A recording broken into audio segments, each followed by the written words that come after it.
interviews with other people. I was in doing your job. Oh, Stealing your you were job. doing interviews. Yeah, I was being the weather lady. Who were you interviewing? Everybody. Like we were just talking about songwriting and that perspective of artistry more than just Eurovision. So I kind of wanted to get everyone a chance to say things about their artistry and their songwriting. So yeah. I'm ready. We are here at Outnet in London, pre-Eurovision party in London. Are you excited? I'm so excited because I've seen you and I'm such a big fan. I'm even more excited now. But yeah, it's going to be a crazy show tonight. Are you tired? Are you going to be able to stand all night and dance to every song? Is that a dig at my age, Luke Black? It's I'm not of best age myself. So how do you like this year's contestants, like Eurovision? How do you like? What are your favorites? So my favourites are, and I'm going to test you on this as well. So Italy. Yeah, La Noia. Yeah. Greece. Talk to her. Greece. Yes. Marina Sati. That's it. Oh, good. Luke Black's been doing the research, guys. Well, I'm paying off my album. Well, back to me. He did a bad job. No, you were a great interviewer. But we have to talk about you, Luke. So excited to see you back here, first of all. And you announced a new album recently as well. Yeah, I have. Yeah, it's been a really amazing journey from last year. You know, you had to go climb and do difficult things, hard things, and then you needed to pick up the pieces and start all over. You know, Eurovision gives you like this massive place and exposure, and you're a star for 7 days, and then after it's done, unless you won, like it goes different ways. But I was so lucky to have like the voice and like the power of my fans that I got from my performance, and they've been traveling with me on the shows in London and everywhere. And from my first performance in London, I became a performer. You know, maybe a bit late. I should have been a performer in Eurovision, but they've like inspired me so much, and I wrote an album in like 1 month, just inspired by them and the energy. And I haven't been able to write an album and be brave enough to release it for 10 years, and now all of a sudden I get this love in my way, and then boom, like it's all out there. So it's coming out May 24th. Can I just say, that's actually like that's giving me goosebumps just hearing about what that experience has done for you. Yeah, music means a lot to artists, and to me especially, like it was my kind of like therapy throughout my teenage years, and like growing up, like being quite wacky and weird.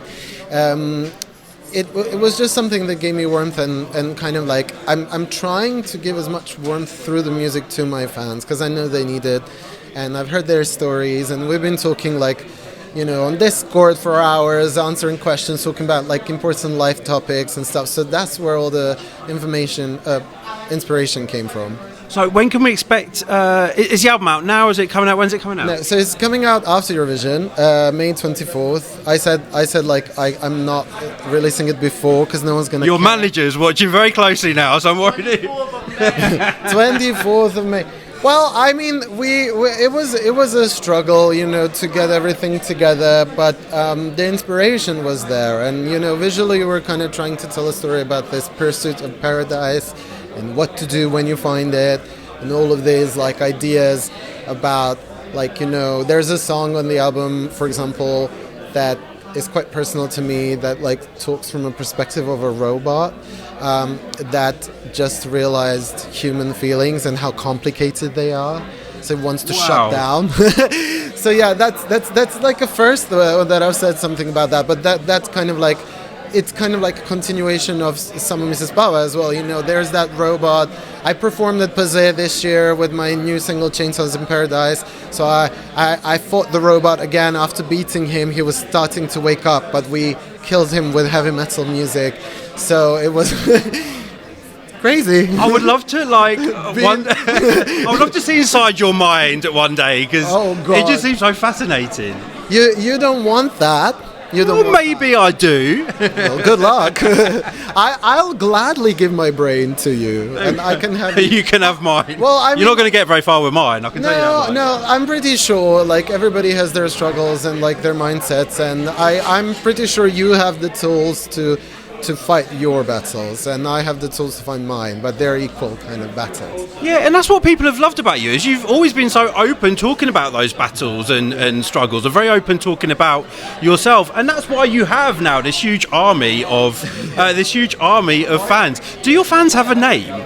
You know, like I'm trying to think of, you know, like these artists, their fans have. I'm trying to think of one now, and I can't. Little Monsters, for example. Little Monsters. Yeah, I mean, I haven't really made a name, so everybody is like doing their own things. There's this huge group of fans in Serbia called Lobster Funds, and they're, you know, so supportive. They vote for all of the radio plays and stuff like that. They keep messaging. They were my concerts in Belgrade that I sold out, and now there's some people that call themselves Lobsties. Lobsties. So, yeah, it's like, I don't know. I feel like it means besties, but like in a lobster way. And I said like lobsters are like friends for life.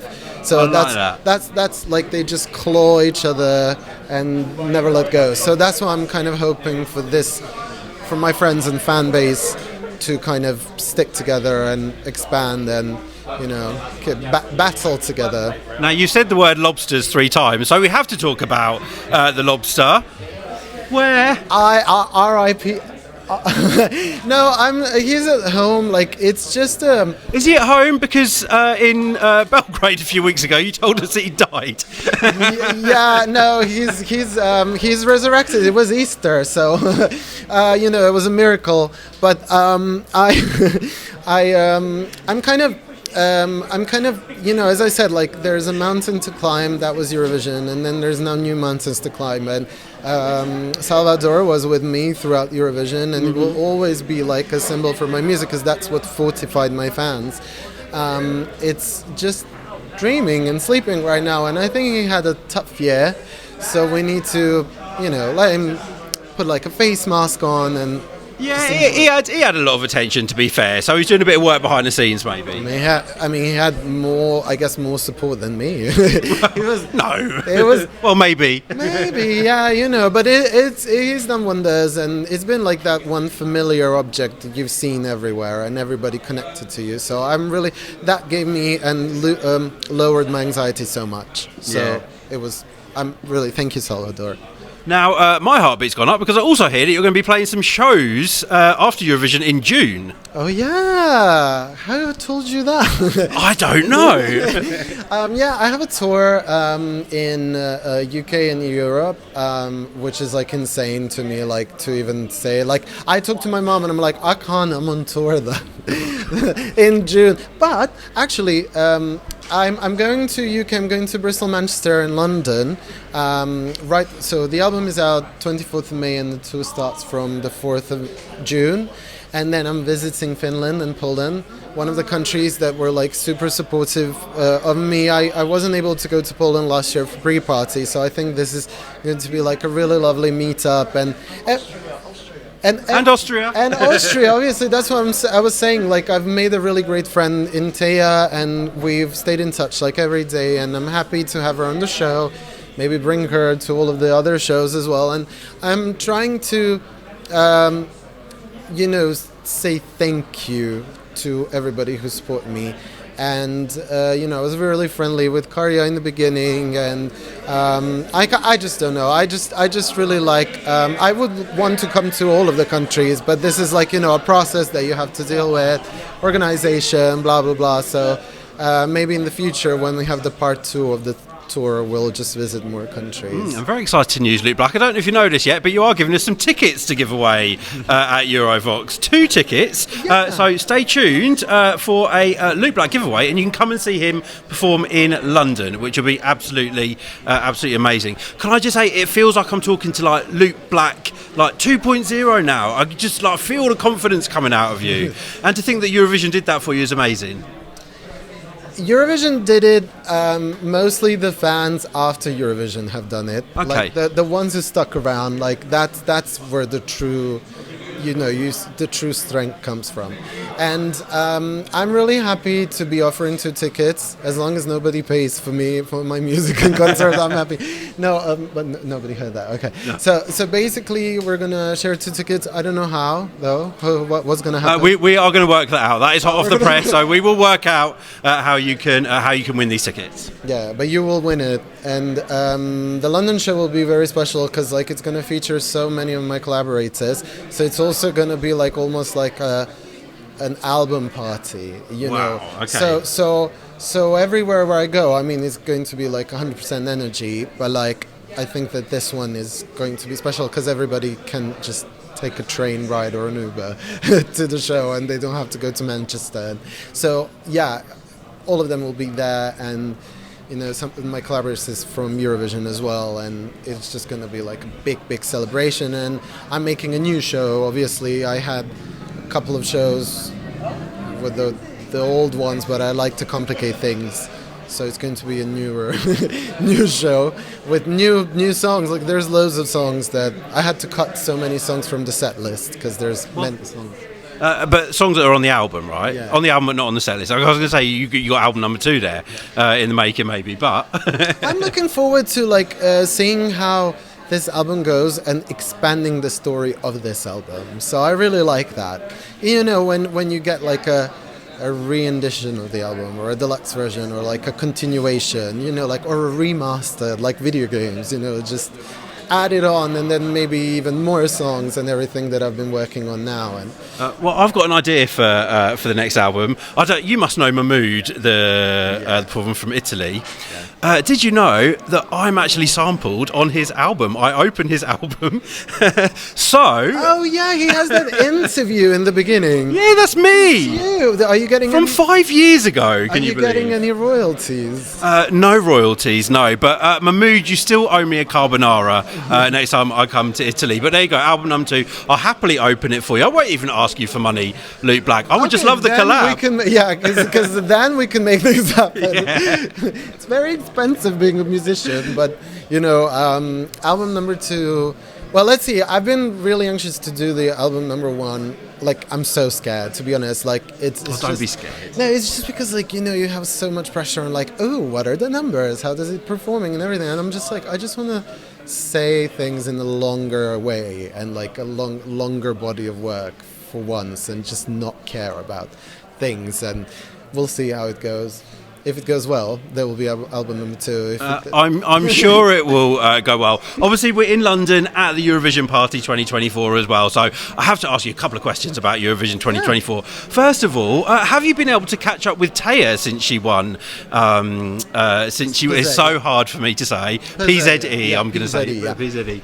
Yeah, I've been... so when she won at that point, she wasn't expecting it, so you have to do this PR thing where, like, loads of press just come to you. She was like dragging me by the hand. She was like, come with me. And I'm like, I can't. Like, what am I doing? Like, I can't. What am I going to say? So basically, we've been chatting a lot, like behind the scenes. I've been telling her every single thing that she should be focused on, that will help her, the mistakes that I've made, and, like the team that she needs to have there. And we've talked a lot, like over WhatsApp, I think, and like it was been like all night talks. I don't know when she sleeps, actually. I'm trying to. Well, she looks amazing if she doesn't sleep. Yeah, she does. Yeah, and a beautiful song for Serbia this year as well. But do we have any other favourites from any of the songs that you've heard? From this year? From this year? Yeah, I love Croatia a lot. I love Latvia. I love. What do I love? I love loads of things. I love Czechia as well. For me, like Italy, Ireland.